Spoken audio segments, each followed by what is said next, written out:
ku soo dhawaada warka telefishinka iyo raadiyaha dawladda Puntland.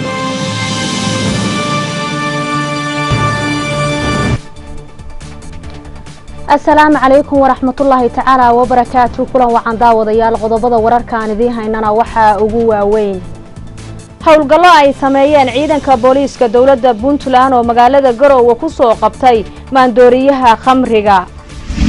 maamulka degmada Boosaaso abaalmarino guddoonsiiyay dhalinyaradii kaalimaha hore ka galay tartankii orodka furan oo toddobaadkii hore lagu qabtay magaalada Boosaaso.